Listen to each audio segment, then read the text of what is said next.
திருக்கோட்டீஸ்வரன் இங்க தன்னை மிரட்டுகிறார்கள் அல்லது பரப்புரையில மின்வசதியை துண்டிக்கிறார்கள் அப்படின்னு நேரடியா முதலமைச்சரை நோக்கி தாவைக்க தலைவர் விஜய் குற்றச்சாட்டுக்களை புகார்களை முன்வைக்கிறார். எப்படி பார்க்கலாம்? நேர்களுக்கு வணக்கம். திருச்சி மாநாடு, நாகப்பட்டினம், திருவாரூர் இந்த ரோட் ஷோ, அதுக்கும் இதுக்கும் நிறைய டிஃப்ரென்ஸ். திருத்தப்பட்டு இருக்கிறாங்க. எப்படின்னு பார்க்கலாம். ஒரு கட்டுக்கடங்காத ஒரு கூட்டம் வருதுன்னா ஏதோ கூட்டம் வருதுன்னு போயிட முடியாது. உங்கள் ரசிகர்கள் ஷாக் கட்சி 2 பேர் செத்துட்டாங்க, இல்லை ஒரு தள்ளுமுள்ளில் ஒரு கர்ப்பிணிக்கு ஏதோ ஒன்று ஆகிப்போச்சு, இல்லை ஒரு குழந்தை காணும், குழந்தை அதுக்கப்புறமா நைட்டு கிடைக்குது, இல்லை மறுநாள் கிடைக்குது. இதெல்லாம் யார் பொறுப்பு? ஃபஸ்ட்டு ஏதோ எங்களை பார்க்க கூட்டம் வருதுன்னு சொல்லிட்டு மக்களை நீங்கள் மக்களுக்கு உண்டான, உயிருக்கு உண்டான மரியாதை, முக்கியத்துவம் கொடுக்கணும். ஃபஸ்ட்டு இதை பதிவு பண்ணுறேன். ரெண்டாவது, கூட்டம் கூடுதுன்னா ஆமாம், உண்மையிலே கூட்டம் கூடுது. காசு பணம் கொடுக்காம கூட்டம் வராங்க, அதெல்லாம் எந்த விதமான மாற்று கருத்தும் கிடையாது. ஆனால் அந்த கூட்டத்தை தங்களோட லாபத்துக்கு பயன்படுத்திக்கிறாங்களோன்ற அந்த சந்தேகம் எனக்கு ஒரு பத்திரிகையாளராக இருக்குது. ஏன் அப்படின்னா, திருச்சியிலேருந்து உங்களுக்கு அரியலூர் போகிறதுக்கு அவ்வளோ நேரம் ஆகுது. ஆனால் அதை தாண்டி இருக்கக்கூடிய நாகப்பட்டினத்துக்கு சீக்கிரமாக போக தெரியுது. எப்போ தெரியுது?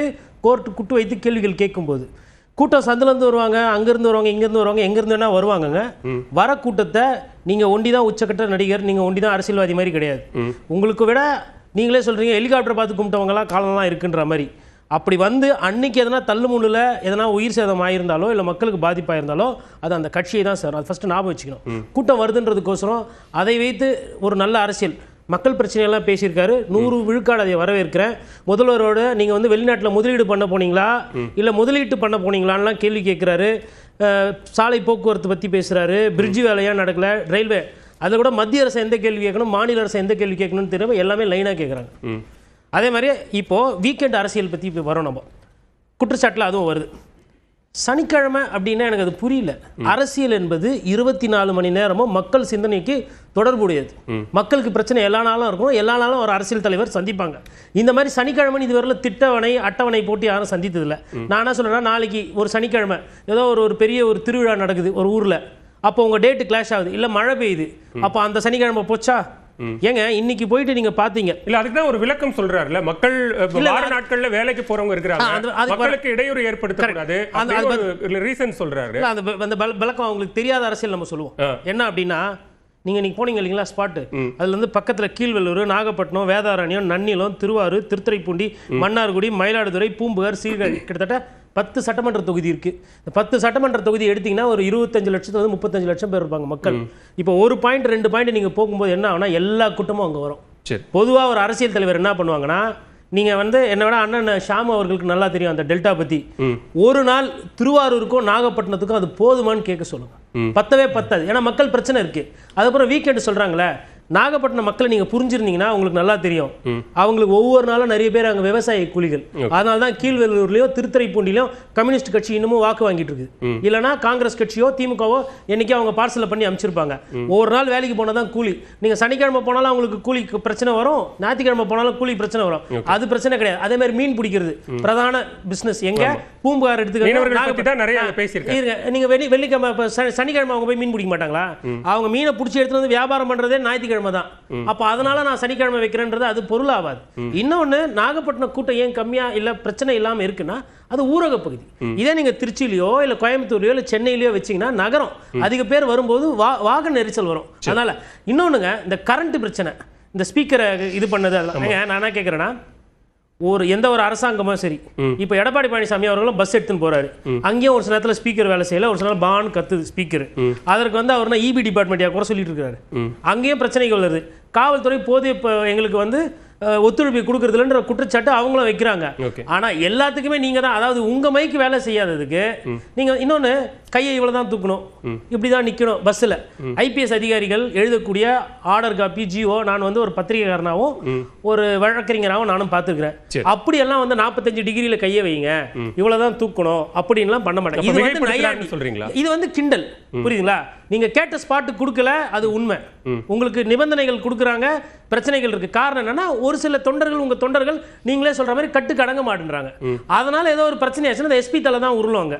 ஆல்ரெடி காவல்துறைக்கு கெட்ட பேர் இருக்கு. இதையும் சரியா இல்லைன்னா இந்த அரசாங்கத்துக்கு கெட்ட பேர் அதனால வரும். அப்ப இருக்கு ஷாம் அவர்கள் பேசும்போது குறிப்பிட்டாரு, நிபந்தனைகள் அப்படிங்கிறது எல்லாருக்கும் தான் விதிக்கப்படுது. நாடாளுமன்ற தேர்தலுக்கு வந்த பிரதமருக்கும் தான் ரோட் ஷோவுக்கும் பிரச்சார கூட்டங்களுக்கும் நிபந்தனைகள் விதிச்சாங்க. அப்ப இப்ப கையை தூக்க கூடாது, பேருந்தை விட்டு இறங்கக்கூடாது அப்படின்னு மிரட்டுறீங்களா அப்படின்னு நீங்க கேட்குறாரு. சொன்னீங்கல்ல அந்த சீண்டல் கிண்டல் அது அங்கிருந்து வருது. மிரட்டல் என்பது என்னன்னா அவர் வந்து தன்னை வந்து தாவக வர்சஸ் டிஎம்கே அப்படின்ற அந்த பிரச்சாரத்தை வைக்கிறார்.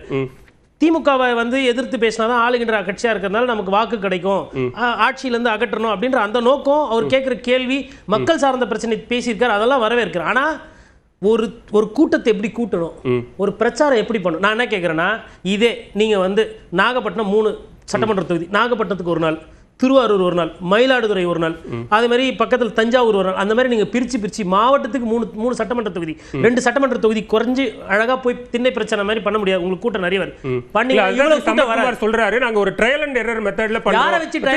திருச்சியில நடந்த சில தவறுகளை அடுத்த கூட்டத்துல நாங்க சரி பண்ணோம். சந்தோஷம் சார், அதனால தான் வரவேற்கிறேன். இந்த மாநாட நான் வரவேற்கிறேன். திருச்சியில நடந்தது கூத்து. திருச்சியில் நடந்தது வந்து மக்கள் மீது தொடுக்கப்பட்ட இல்ல சார் ஃப்ளைட் டிக்கெட் விட்டுருக்காங்க சார், அப்பா பணத்தை பார்க்கறதுக்கு லேட் ஆயிருக்கு சார், ஆஸ்பத்திரிக்கு போக முடியாம மறுநாள் போயிருக்காங்க சார், பிள்ளைங்களுக்கு கடத்தருக்கு கூட்டு போயிட்டு வீட்டுக்கு போக முடியல, இதெல்லாம் மறுக்க முடியுமா? நானே தானே பாராட்டி பேசுறேன். இப்போ இந்த மாநாடு நல்லா பண்ணீங்க, அழகா பண்ணீங்கன்னு சொல்றேன்.